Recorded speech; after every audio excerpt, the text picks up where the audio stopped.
ನಮಸ್ಕಾರ, ನೀವು ನೋಡ್ತಾ ಇದ್ದೀರಾ ಸುದ್ದಿ ಸಮಯ ನ್ಯೂಸ್ ಚಾನಲ್. ಇದು ಲೋಕಲ್ ಎಕ್ಸ್ಪ್ರೆಸ್. ನಾನು ಮಹಾರ್ದೊಡ ಕೊಳಗಿ. ಮತ್ತೆ ಹೊಸ ಸುದ್ದಿಗಳನ್ನು ತೆಗೆದುಕೊಂಡು ನಾವು ನಿಮ್ಮ ಮುಂದೆ ಬರ್ತಾ ಇದ್ದೀವಿ. ಈ ದಿನದ ಪ್ರಮುಖ ಹೆಡ್ಲೈನ್ಸ್ಗಳನ್ನು ನೋಡ್ಕೊಂಡು ಬರೋಣ. ಸುಮಾರು 15 ದಿವಸಗಳಿಂದ ಎಪಿಎಂಸಿಯಲ್ಲಿ ವ್ಯಾಪಾರ ಬಂದ್ ಮಾಡಲಾಗಿದೆ. ರೈತರಿಗೆ ಅತೀವ ತೊಂದರೆ ಆಗ್ತಾ ಇದೆ. ಹೊಸ ಚೆನ್ನೈ ಬರೋವರೆಗೆ ಕಾಯ್ದೆ, ಕೂಡಲೇ ವ್ಯಾಪಾರ ಆರಂಭ ಮಾಡುವಂತೆ ರೈತ ಸಂಘ ಒತ್ತಾಯ. ನಿರ್ದೇಶಕ ಹಾಗೂ ಕಾರ್ಯದರ್ಶಿಗಳಿಗೆ ಟೆಂಡರ್ ಕರೆಯಲು ಹೇಳಲಾಗಿದೆ. ದಯಾನಂದ ಸ್ವಾಮಿ ಸೇರಿಸಿ ಭಾಲ್ಕಿ ತಾಲೂಕಿನ ಕಟ್ಟಿತೋಗಾಂವ್ ಗ್ರಾಮದಲ್ಲಿ ಎಲ್ಲೆಂದರಲ್ಲಿ ಗಬ್ಬು ನಾರುತ್ತಿರುವ ಕಾಲುವೆಗಳು, ಪ್ರತಿ ಓಣಿಗಳಲ್ಲಿ ಜನತೆ ಅನುಭವಿಸುತ್ತಿರುವ ಕರಿ ನೀರಿನ ಶಿಕ್ಷೆ, ಸೊಳ್ಳೆ ಕಾಟದಿಂದ ರೋಗ ಉಲ್ಬಣವಾಗುವ ಸಾಧ್ಯತೆ, ಗ್ರಾಮ ಪಂಚಾಯತ್ಗೆ ಹಿಡಿಶಾಪ ಹಾಕುತ್ತಿರುವ ಜನತೆ. ಶವ ಸಂಸ್ಕಾರಕ್ಕೆ ದಾರಿ ಮಾಡಿಕೊಡುವಂತೆ ಹುಮ್ನಾಬಾದ್ ತಾಲೂಕಿನ ಸಿಂಧಬಂದಗಿ ಗ್ರಾಮದಲ್ಲಿ ರಸ್ತೆ ತಡೆ, ಸುಮಾರು 1 ಗಂಟೆಗಳ ಕಾಲ ಸಂಚಾರಕ್ಕೆ ಅಡ್ಡಿ ಮಾಡಿದ ಜನತೆ, ಪ್ರಯಾಣಕ್ಕೆ ದಾರಿ ಇಲ್ಲದೆ ಪ್ರಯಾಣಿಕರ ಪರದಾಟ. ಬೀದರ್ ನಗರದ ಹೊಸ ಬಸ್ ನಿಲ್ದಾಣ ಒಂದು ಕೆರೆಯಾಗಿ ಮಾರ್ಪಟ್ಟಿದೆ. ಅಲ್ಲಿಯೂ ಕೂಡ ಒಂದು ಕರಿ ನೀರಿನ ಅಂದರೆ ಹೊಲಸು ನಾರುತ್ತಿರುವಂತಹ ನೀರು ಬಂದು ತುಂಬುತ್ತಾ ಇದೆ. ಸಾರ್ವಜನಿಕರಿಗೆ ಓಡಾಡಲಿಕ್ಕೆ ಸಾಕಷ್ಟು ತೊಂದರೆ ಆಗ್ತಾ ಇದೆ. ವಾರ್ತೆಗಳ ವಿವರ. ಸುಮಾರು 15 ದಿವಸಗಳಿಂದ ಬೀದರ್ ಎಪಿಎಂಸಿಯಲ್ಲಿ ವ್ಯಾಪಾರ ವಹಿವಾಟು ಸಂಪೂರ್ಣವಾಗಿ ಬಂದ್ ಆಗಿದೆ. ಮುಂಗಾರು ಮಳೆ ಬರ್ತಾ ಇದೆ. ರೈತರು ಬಿತ್ತನೆ ಬೀಜಕ್ಕಾಗಿ ಓಡಾಡ್ತಾ ಇದ್ದಾರೆ. ಬೀಜಕ್ಕಾಗಿ ತಮ್ಮಲ್ಲಿರುವಂಥ ಧಾನ್ಯಗಳನ್ನು ಮಾರಾಟ ಮಾಡೋಣ ಅಂದರೆ ವ್ಯಾಪಾರ ಬಂದ್ ಮಾಡಲಾಗಿದೆ. ಟೆಂಡರ್ ಕೂಡ ಕರೆದಿಲ್ಲ. ಹೀಗಾಗಿ ರೈತರು ಸಂಕಷ್ಟದಲ್ಲಿದ್ದಾರೆ. ಕೂಡಲೇ ವ್ಯಾಪಾರವನ್ನು ಆರಂಭ ಮಾಡಿ ರೈತರಿಗೆ ಅನುಕೂಲ ಮಾಡಿಕೊಡಬೇಕೆಂದು ರೈತ ಸಂಘದ ಜಿಲ್ಲಾ ಪ್ರಧಾನ ಕಾರ್ಯದರ್ಶಿಗಳಾಗಿರುವಂತಹ ದಯಾನಂದ ಸ್ವಾಮಿ ಸಿರ್ಸಿ ಅವರು ತಿಳಿಸಿದ್ದಾರೆ. ನಗರದ ಎಪಿಎಂಸಿ ಕಚೇರಿಯಲ್ಲಿ ರೈತರ ಹಾಗೂ ಎಪಿಎಂಸಿ ಮಧ್ಯೆ ಕರೆದ ಒಂದು ಸಭೆಯನ್ನು ಕುರಿತು ಅವರು ಮಾತನಾಡಿದರು. ಖರೀದಿದಾರರು ಚೆನ್ನಿ ಹಿಡಿದು ಕೊಡಿ ಎಂದು ಹೇಳ್ತಾರೆ. ಏಜೆಂಟರು ಹಾಗೆಲ್ಲ ಆಗುವುದಿಲ್ಲ ಎಂದು ಹೇಳ್ತಾರೆ. ಹಾಗಾಗಿ ಈ ಏಜೆಂಟರು ಹಾಗೂ ಮತ್ತು ಖರೀದಿದಾರರ ಮಧ್ಯೆ ಸಾಕಷ್ಟು ತೊಂದರೆ ಅನುಭವಿಸ್ತಾ ಇರೋದು ರೈತರು. ಹೀಗಾಗಿ ಇವರಿಬ್ಬರ ಮಧ್ಯೆ ಸಮನ್ವಯತೆ ಏರ್ಪಡದೆ ಈಗಾಗಲೇ 2 ಬಾರಿ ಸಭೆಯನ್ನು ಕರೆದು ಯಾವುದೇ ನಿರ್ಣಯವಾಗದೆ ರದ್ದಾಗಿದೆ. ಇದೀಗ ಇಂದಿನ ಒಂದು ಸಭೆಯಲ್ಲಿ ಚರ್ಚಿಸಿ ವ್ಯಾಪಾರವನ್ನು ಕೂಡಲೇ ಆರಂಭಿಸುವಂತೆ ಒತ್ತಾಯಿಸಲಾಗಿದೆ ಎಂದು ದಯಾನಂದ ಸ್ವಾಮಿ ಅವರು ಹೇಳಿದರು. ಕೃಷಿ ಉತ್ಪನ್ನ ಮಾರುಕಟ್ಟೆ ಸಮಿತಿಯ ಸಹಾಯಕ ನಿರ್ದೇಶಕರಾದ ಶಿವಶರಣಪ್ಪ ಮಜ್ಗೆ ಅವರು ಮಾತನಾಡುತ್ತಾ, ಟ್ರೇಡರ್ಸ್ನವರು ಹೊಸ ಚೆನ್ನಿ ಬರೋವರೆಗೆ ವ್ಯಾಪಾರ ಆರಂಭ ಮಾಡುವುದಿಲ್ಲ ಎಂದು ಹೇಳಿದರು. ಆದರೆ ಇಂದು ರೈತರ ಮತ್ತು ಎಪಿಎಂಸಿ ಮಧ್ಯೆ ಸಭೆ ನಡೆಸಲಾಗಿದೆ. ಈ ಸಭೆಯಲ್ಲಿ ಹೊಸ ಚೆನ್ನಿ ಬರದೇ ಇರಲಿ, ರೈತರಿಗೆ ತೊಂದರೆಯಾಗಬಾರದೆಂಬ ಉದ್ದೇಶದಿಂದ ಇಂದು ಸಾಯಂಕಾಲದಿಂದಲೇ ವ್ಯಾಪಾರ ಆರಂಭ ಮಾಡಿಸಲಾಗುವುದು. ಇದಕ್ಕೆ ಟ್ರೇಡರ್ಸ್ನವರು ಕೂಡ ಒಪ್ಪಿಗೆ ಸೂಚಿಸಿದ್ದಾರೆ ಎಂದು ತಿಳಿಸಿದರು. ಅಲ್ಲದೆ ಪ್ರತಿ 100 ಕೆಜಿಗೆ 1 ಕಿಲೋ 400 ಗ್ರಾಂ ಕಡತ ತೆಗೆದುಕೊಳ್ತಾ ಇದ್ದಾರೆ. ಡಬಲ್ ಚೆನ್ನಿ ಮಾಡಿದ ಮೇಲೂ ಹೀಗೆಲ್ಲ ಪಡೆದರೆ ರೈತರಿಗೆ ನಷ್ಟವಾಗುತ್ತದೆ. ಇನ್ನೊಂದು ಕಡೆ ನಗದು ಹಣ ಕೊಡ್ತೇವೆ ಎಂದು ಹೇಳ್ತಾ ಇದ್ದಾರೆ. ಆದರೆ ಹಿಂಬದಿಯಲ್ಲಿ 2% ಕಮಿಷನ್ ಅನ್ನು ಕಟ್ ಮಾಡಿಕೊಳ್ತಾ ಇದ್ದಾರೆ. ಆದ್ದರಿಂದ ಹೀಗೆಲ್ಲ ಮಾಡಬಾರದೆಂದು ಇಂದು ಎಪಿಎಂಸಿ ಕಾರ್ಯದರ್ಶಿಗಳಿಗೆ ಮನವಿ ಸಲ್ಲಿಸಲಾಗ್ತಾ ಇದೆ ಎಂದು ರೈತ ಸಂಘದ ಪ್ರಧಾನ ಕಾರ್ಯದರ್ಶಿ ದಯಾನಂದ ಸ್ವಾಮಿ ಸುದ್ದಿ ಸಮಯಕ್ಕೆ ತಿಳಿಸಿದ್ದಾರೆ. ಇದೇ ವೇಳೆ ಪ್ರಮುಖರಾದ ಶ್ರೀಮಂತ್ ಬಿರಾದರ್, ನಾಗಯ್ಯ ಸ್ವಾಮಿ, ಶಂಕರಪ್ಪ ಪಾರ, ಪ್ರಕಾಶ್ ಬಾವ್ಗೆ, ಪ್ರವೀಣ್ ಕುಲಕರ್ಣಿ, ವಿಶ್ವನಾಥ್ ಧರಣೆ, ಧೂಳಪ್ಪ ಅಣದೂರ್ ಸೇರಿದಂತೆ ಇನ್ನು ಅನೇಕ ಜನರು ಉಪಸ್ಥಿತರಿದ್ದರು.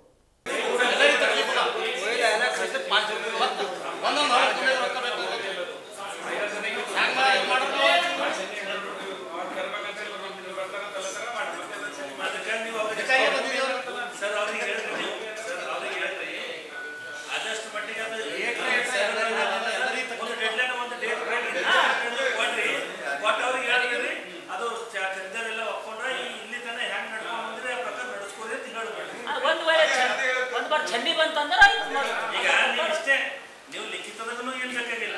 ನೀವು ಅವ್ರಿಗೆ ಅಧ್ಯಕ್ಷರಿಗೆ ಹೇಳಬೇಡ್ರಿ. ನೀವು ಒಂದು ತಿಂಗಳಂದ್ರಿ, ಒಂದು ಸವಾ ತಿಂಗಳಂದ್ರಿ,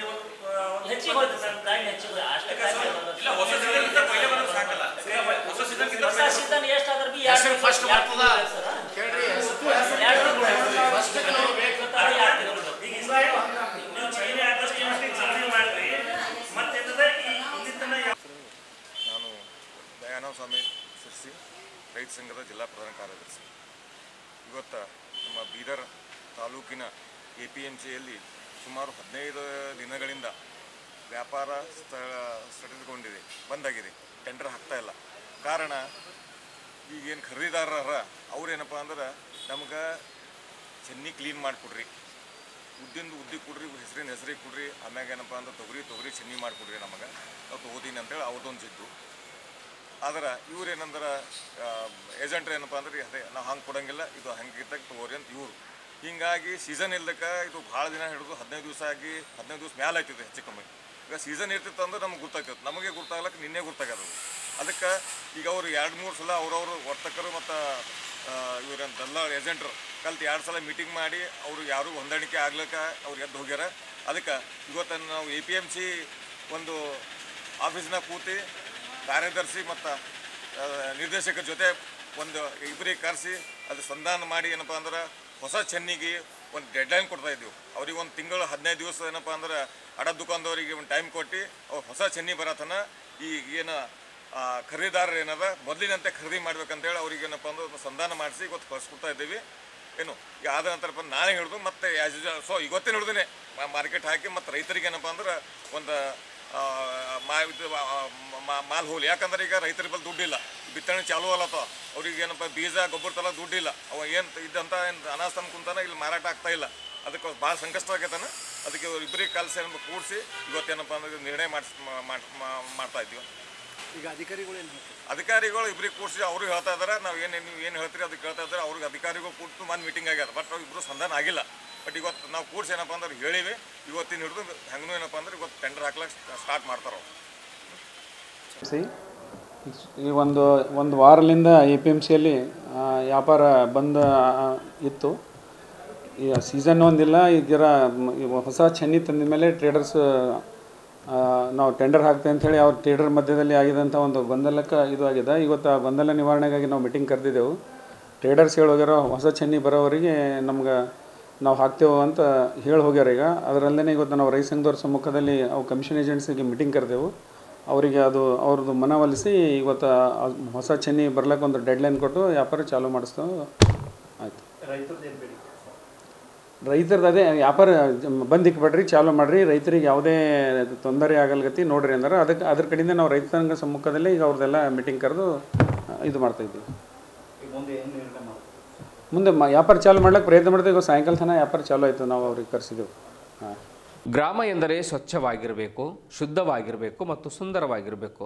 ಗ್ರಾಮದ ಅಭಿವೃದ್ಧಿ ಕಂಡ್ರೆ ಮಾತ್ರ ರಾಷ್ಟ್ರದ ಅಭಿವೃದ್ಧಿ ಕಾಣಲಿಕ್ಕೆ ಸಾಧ್ಯ ಎಂಬ ಕನಸನ್ನು ಮಹಾತ್ಮ ಗಾಂಧೀಜಿಯವರು ಕಂಡಿದ್ದರು. ಹಾಗಾಗಿ ಸ್ವಚ್ಛ ಹಾಗೂ ಸುಂದರ ಗ್ರಾಮಗಳಿಗೆ ಇಂದು ಗಾಂಧಿ ಪುರಸ್ಕಾರ ಕೂಡ ನೀಡಿಯೂ ಕೂಡ ಸರ್ಕಾರ ಗೌರವಿಸ್ತಾ ಇದೆ. ಆದರೆ ಭಾಲ್ಕಿ ತಾಲೂಕಿನ ಕಟ್ಟಿತೂಗೋ ಗ್ರಾಮದಲ್ಲಿ ರಸ್ತೆ ಮೇಲೆ ಓಡಾಡುವ ದಾರಿ ಮೇಲೆ ಕರಿ ನೀರದ್ದೇ ದರ್ಬಾರು.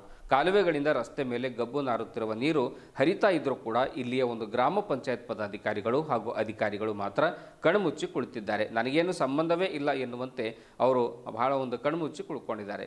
ಮಳೆಗಾಲ ಆರಂಭ ಆಗಿದೆ, ಹೊಲಸು ನೀರು ರಸ್ತೆಗೆ ಬಂದರೆ ಸೊಳ್ಳೆಗಳಾಗ್ತವೆ. ಆ ಸೊಳ್ಳೆ ಜನರಿಗೆ ಕಡಿದರೆ ವಿಚಿತ್ರವಾಗಿರತಕ್ಕಂಥ ರೋಗಗಳು ಉಲ್ಬಣಗೊಳ್ಳುತ್ತವೆ. ಇದರಿಂದ ಜನರ ಆರೋಗ್ಯ ಹದಗೆಟ್ಟು ಜೀವಕ್ಕೆ ಕಂಟಕವೂ ಕೂಡ ಆಗಬಹುದು. ಈ ಎಲ್ಲ ಲಕ್ಷಣಗಳು ಕಟ್ಟಿತುಗೋ ಗ್ರಾಮದಲ್ಲಿ ಎದ್ದು ಕಾಣ್ತಾ ಇದೆ.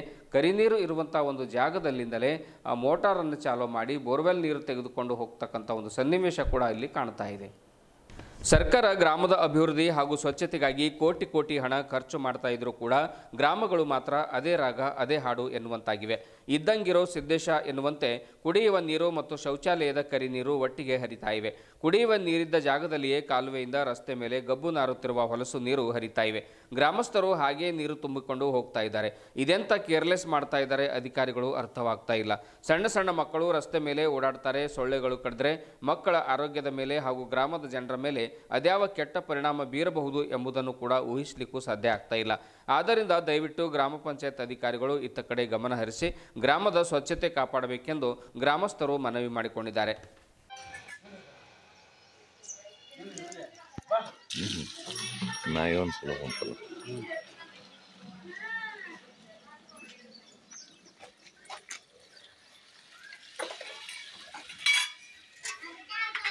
ಈಟು ಬೇಜವಾಬ್ದಾರಿ ಅಂದ್ರೆ ಹೆಂಗ್ರಿ?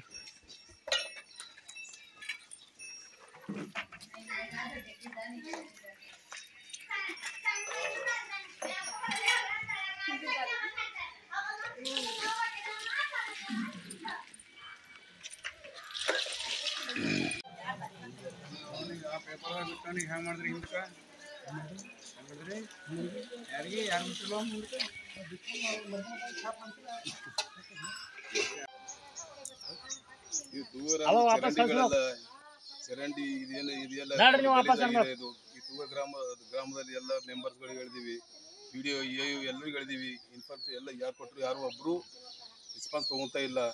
ಇದು ಮಕ್ಕಳಿಗೆ ನಾನಾ ಥರ ರೋಗಗಳು ಬರ್ತಾ ಇದೆ. ಆದರೂ ಸಹ ಇಲ್ಲಿ ಯಾರು ನೋಡ್ತಾ ಇಲ್ಲ. ಪ್ರತಿಯೊಬ್ಬರು ಬರ್ತಾರೆ, ಹ್ಞೂ ಅಂತಾರೆ, ಹೋಗ್ತಾರೆ. ಇದಕ್ಕೇನು ಕೇಳೋರು ಯಾರು ಇಲ್ಲ. ಈಗ ತಮ್ಮ ಮನೆಗೆ ಹೋಗೋದು CC ರೋಡ್ ರೀ? CC ರೋಡ್ ಇದೆ, CC ರೋಡ್ ಇದೆ, ಡ್ರೈನ್ ಇದೆ, ಇಲ್ಲಿ ಚರಂಡಿ ಇದೆ, ಚರಂಡಿಗೂ ಯಾರು ಅನಿವಾರ್ಯವಾಗಿ ಯಾರು ಬಂದು ನೋಡ್ತಾ ಇಲ್ಲ. ಟೋಟಲಿ ಒಂದು ಸುಮಾರು 10 ಸರಿ ಅವ್ರಿಗೆ ವಿಸಿಟ್ ಕೊಟ್ಟಿದ್ವಿ, PDO ಮೇಡಮ್ ಅವ್ರಿಗೆ ಕೊಟ್ಟಿದೀವಿ, ಆಮೇಲೆ ಪಂಚಾಯತ್ ಅಧ್ಯಕ್ಷರಿ ಮೆಂಬರ್ಗಳೆಲ್ಲ ಹೇಳಿದೀವಿ, ಯಾರು ಇದಕ್ಕೆ ರೆಸ್ಪಾನ್ಸ್ ತಗೊಂತಾ ಇಲ್ಲ. ಇದಕ್ಕೆ ತಮ್ಮಿಂದ ಆದ್ರೆ ಮಾಡಬೇಕು, ಆಗಿಲ್ಲ ಅಂದ್ರೆ ಮತ್ತೆ ಮುಂದಿನ VS ಅವ್ರ ಹತ್ರ ಹೋಗಿ ಕೇಳ್ಬೋದು. ಅಂದ್ರೆ ಇದು ಈಗ ಮಳೆಗಾಲಿಗೆ ಮಳೆಗಾಲ ಸ್ಟಾರ್ಟ್ ಆಗಲಿಕ್ಕಿಂತ ಮುಂಚಿತ ಇಷ್ಟು ನೀರು ಕೆಸರು ಅದ? ಅಂತಲ್ಲ, ಮಳೆಗಾಲ ಮುಂಚೆನೂ ಇದೆ, ಮಳೆಗಾಲ ಆದ್ಮೇಲೆ ಇದಕ್ಕಿಂತ ಜಾಸ್ತಿ ಇರುತ್ತೆ. ಮಳೆಗಾಲದಾಗ ಮುಳುಗಿ ಹೋಗ್ಬೇಕಾ? ಫುಲ್ ಮಳೆಗಾಲ ಮುಳುಗಿ ತೇಲಿ ಹೋಗ್ತಾ ಇರ್ಬೇಕು. ಈ ದಾರಿನೇ ಪೂರ ಕೆಟ್ಟೋಗಿದೆ. ಇಲ್ಲಿ ಇದು ಯಾರು ನೋಡ್ತಾ ಇಲ್ಲ, ಇದಕ್ಕೆ ಯಾರು ಕೇಳೋರು ಹೇಳೋರು ಯಾರು ಇಲ್ಲ. ಪಂಚಾಯತ್ ಅಧ್ಯಕ್ಷರು ಇಲ್ಲ, ಮೆಂಬರ್ಗಳು ಇಲ್ಲ, ಬರ್ತಾರೆ ಹೋಗ್ತಾರೆ ಮಾಡಿಸ್ತೀರಿ ಅಂತ ಹೇಳ್ತಾರೆ. ಅದಕ್ಕೆ ಯಾರು ಏನು ಇದು ಮಾಡ್ತಾ ಇಲ್ಲ. ಪಂಚಾಯತ್ PDO ಏನಂತಾರ್ರಿ? ಪಂಚಾಯತ್ PDO ಅವ್ರಿಗೆ 2-3 ಸರಿ ಕೇಳೋದಕ್ಕೆ ಬಂದು ಸುಮ್ಮನೆ ಸೂಚನೆ ಕೊಟ್ಬಿಟ್ಟು ಆಯ್ತು ಮಾಡಿಸ್ತೀನಿ ಅಂತ ಹೇಳಿದ್ರು. ಇಲ್ಲಿ ಡ್ರೈನ್ ಮಾಡಿಸ್ತಂತಂದ್ರೆ ಡ್ರೈನ್ಗೂ ಅಬ್ಜೆಕ್ಷನ್ ಮಾಡಿದ್ರು, ಏನೂ ಆಗಿಲ್ಲ. ಇದಕ್ಕೆ ಯಾರು ಕೇಳೋದಂಗೆ ಇಲ್ಲ, ಟೋಟಲಿ ಕೇಳಂಗೇ ಇಲ್ಲ. ಇಲ್ಲಿ ಚಿಕ್ಕ ಮಕ್ಕಳೆಲ್ಲ ಇದಾರೆ, ಯಾವ ಬರ್ತೋ ಗೊತ್ತಾಗ್ತಾ ಇಲ್ಲ. ಮಲೇರಿಯನ್ ಅಂತಲ್ಲ, ಪ್ರತಿಯೊಂದು ರೋಗ ಬರ್ತಾ ಇದೆ. ಇದಕ್ಕೆ ಯಾರು ಕೇಳೋರು ಯಾರಿದ್ದಾರೆ? AS ಅವ್ರಿಗೆ ಗೊತ್ತಿಲ್ಲ, ಪಂಚಾಯತ್ ಮೇಡಮೇ ಬಂದಿಲ್ಲ, AS ಅವ್ರು ಎಲ್ಲಿ ಬರ್ತಾರೆ ಅವರು? ಇಲ್ಲ, ಈಗ ತಾವು ಯಾರು ಬರ್ಬೇಕಂತ ಅಪೇಕ್ಷೆ ಪಡ್ತಾ ಇದ್ರಿ? PDO ಮೇಡಮ್ ಬರ್ಬೇಕು, ಇಲ್ಲಿ ಸ್ಪಾಟ್ PDO ಮೇಡಮ್ ಬರ್ಬೇಕು, ತಾಲೂಕಾ ಅಧಿಕಾರಿಗಳು ಬರ್ಬೇಕು, ಆಮೇಲೆ ಗ್ರಾಮ ಪಂಚಾಯತ್ ಸದಸ್ಯರು ಬರ್ಬೇಕು, ಯಾರ್ಯಾರಿದ್ದಾರೆ ಎಲ್ಲರೂ ಬರ್ಬೇಕು ಇಲ್ಲಿ. ಇದಕ್ಕೆ ಯಾರು ಕೇಳೋರು ಹೇಳೋರಿಲ್ಲ. ಈ ತರ ಆದ್ರೆ ಏನು ಊರು ತುಂಬಾ ಪ್ರತಿಯೊಂದು ವಠಾರದಲ್ಲಿ ಇದೇ ತರ ನಡೀತಾ ಇದೆ. ಪ್ರತಿಯೊಂದು ಎಲೆಕ್ಷನ್ ಬಂದಾಗ ಮಾತ್ರ ಬರೋದು ಅಷ್ಟೇ, ಹೇಳೋದು ಹೋಗೋದು, ಪ್ರತಿಯೊಂದಕ್ಕೂ ಅಷ್ಟೇ. ಯಾರು ಸಂಬಂಧಿಕರು ಬಂದ್ರು ನೋಡ್ಬಿಟ್ಟು ಇಲ್ಲಿ ಮಾಡ್ತಾರೆ, ಇದೇನು ಗಲೀಜು ಅಂತ ಹೇಳ್ಕೊಂಡು ಹೋಗ್ತಾ ಇದಾರೆ. ತಮ್ಮ ಹೆಸರು? ನಮ್ಮ ಹೆಸರು ನಾಗೇಶ್ ಬಾಬರಾವ್ ಬಂಡೆ ಅಂತ. ಹುಮ್ನಾಬಾದ್ ತಾಲೂಕಿನ ಇಲ್ಲಿಯ BSSK ಸಮೀಪದ ಸಿಂಧಬಂದಿಗೆ ಗ್ರಾಮದಲ್ಲಿ ಇಂದು ಬೆಳಿಗ್ಗೆ ಕೆಲ ಕಾಲ ಜನರು ರಸ್ತೆ ತಡೆಯನ್ನು ನಡೆಸಿ ಪ್ರಯಾಣಕ್ಕೆ ಅಡ್ಡಿಪಡಿಸಿದರು. ಸುಮಾರು 1 ಗಂಟೆಗಳ ಕಾಲ ಅಲ್ಲಿಯ ಜನರು ರಸ್ತೆ ತಡೆಯನ್ನು ನಡೆಸಿ ಸಾರ್ವಜನಿಕರನ್ನ ಪ್ರಯಾಣಕ್ಕೆ ಅಡ್ಡಿಪಡಿಸಿದರು. ಶವ ಸಂಸ್ಕಾರಕ್ಕೆ ಹೊಲಗಳಿಗೆ ಹೋಗಲು ದಾರಿ ಇಲ್ಲದ ಕಾರಣ ರೊಚ್ಚಿಗೆದ್ದ ಗ್ರಾಮದ ಜನತೆ ದಾರಿ ಮಾಡಿಕೊಡುವಂತೆ ರಸ್ತೆ ತಡೆ ನಡೆಸಿದ್ದಾರೆ ಎನ್ನಲಾಗಿದೆ. ಸರ್ಕಾರಿ ಬಸ್ಸುಗಳು, ಖಾಸಗಿ ವಾಹನಗಳು, ಇನ್ನಿತರ ದ್ವಿಚಕ್ರ ವಾಹನಗಳು 1 ಗಂಟೆಗಳ ಕಾಲ ಪ್ರಯಾಣಿಸದೆ ಅಲ್ಲಿಯೇ ನಿಂತಿರುವಂತಹ ಒಂದು ಸನ್ನಿವೇಶ ಜರುಗಿತು. ಶವ ಸಂಸ್ಕಾರ ಮಾಡಲಿಕ್ಕೆ ಕ್ರೈಸ್ತ ಸಮುದಾಯದ ಜನರು ಶವವನ್ನು ರಸ್ತೆ ಮೇಲಿಟ್ಟು ಕೆಲ ಕಾಲ ಒಂದು ಪ್ರತಿಭಟನೆಯನ್ನು ನಡೆಸಿದರು ಎನ್ನುವಂಥ ಒಂದು ಮಾಹಿತಿ ಕೂಡ ಬರ್ತಾ ಇದೆ. ಜನರು ಆಕ್ರೋಶಭರಿತರಾಗಿ ಪ್ರತಿಭಟನೆಯನ್ನು ಮಾಡಿದರು. ರಸ್ತೆ ಮೇಲೆ ಶವ ಇಟ್ಟು ಪ್ರತಿಭಟನೆ ನಡೆಸಿದ್ದಾರೆ ಎನ್ನುವಂಥ ವಿಷಯ ಸ್ಥಳೀಯರಿಂದ ತಿಳಿದು ಬಂದಿದೆ. ಆದರೆ ಯಾವುದೇ ಸಾರ್ವಜನಿಕ ಆಸ್ತಿಗಳು ಹಾನಿಯಾಗಿಲ್ಲ. ನಂತರ 1 ಗಂಟೆ ಬಳಿಕ ಪರಿಸ್ಥಿತಿ ತಿಳಿಗೊಂಡು ಸುಗಮ ಸಂಚಾರಕ್ಕೆ ದಾರಿ ಮಾಡಿಕೊಡಲಾಗಿದೆ ಎನ್ನುವಂಥ ಮಾಹಿತಿ ಲಭ್ಯವಾಗಿದೆ.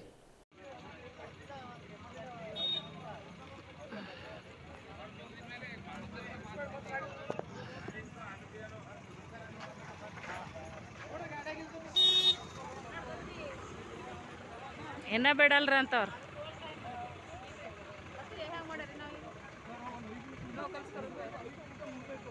ಬಸ್ಸಿನ ಕೂಡ್ರಿ ನೊಕ್ಕಲ್ಸ್ ಮಾಡ್ರಿ.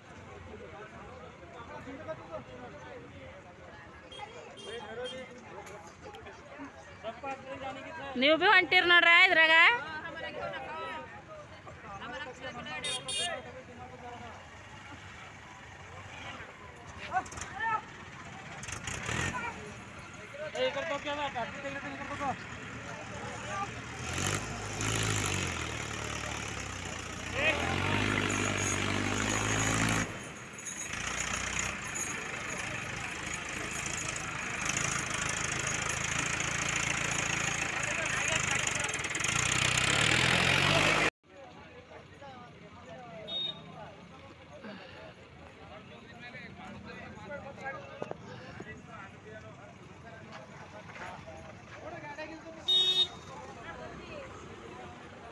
ಏನ ಬೇಡಲ್ರಿ ಅಂತವ್ರು.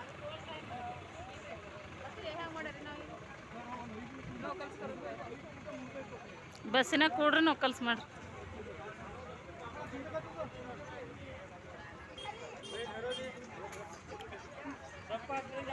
ನೀವು ಭೀ ಹೊಂಟಿರಿ ನೋಡ್ರ ಇದ್ರಾಗ.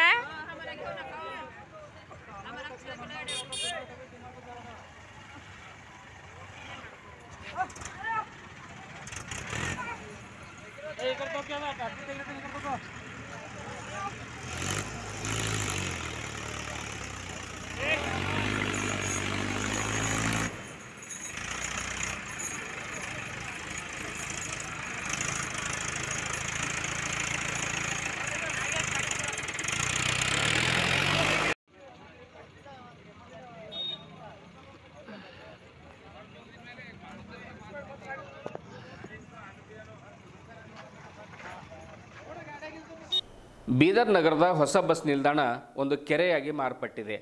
ಅಲ್ಲಿಯೂ ಕೂಡ ಒಂದು ಕರಿನೀರಿನ ಅಂದರೆ ಹೊಲಸು ನಾರುತ್ತಿರುವಂತಹ ನೀರು ಬಂದು ತುಂಬ್ತಾ ಇವೆ. ಸಾರ್ವಜನಿಕರಿಗೆ ಓಡಾಡಲಿಕ್ಕೆ ಸಾಕಷ್ಟು ತೊಂದರೆ ಆಗ್ತಾ ಇದೆ.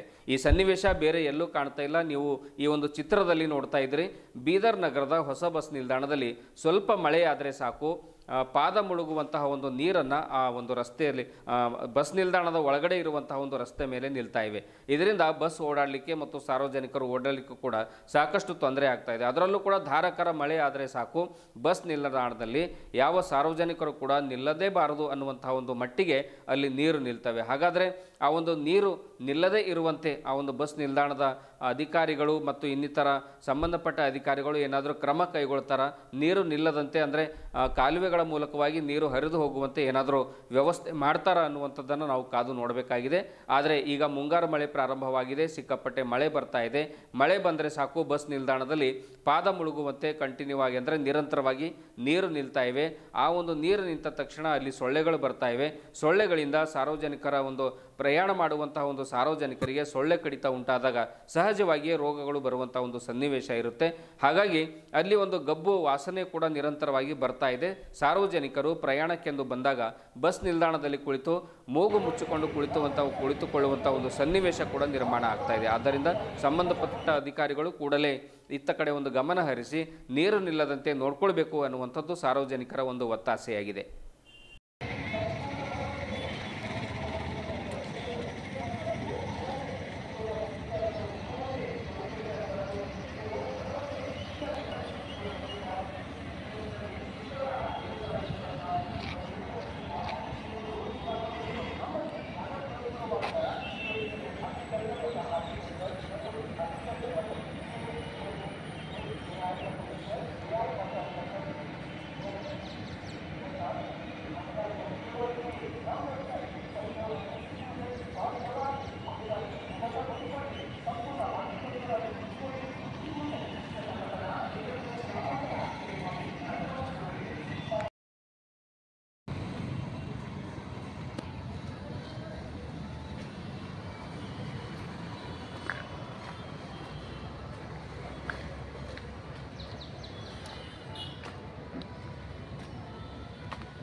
ಇದುವರೆಗೂ ಸುದ್ದಿ ಕೊಟ್ಟಿರುವ ನಾನು ಮಹರ್ದೊಡ್ಡ ಆಕಳಿಗೆ ಮತ್ತೆ ಮುಂದಿನ ವಾರ್ತೆಗಳೊಂದಿಗೆ ಭೇಟಿಯಾಗೋಣ. ವಂದನೆಗಳು.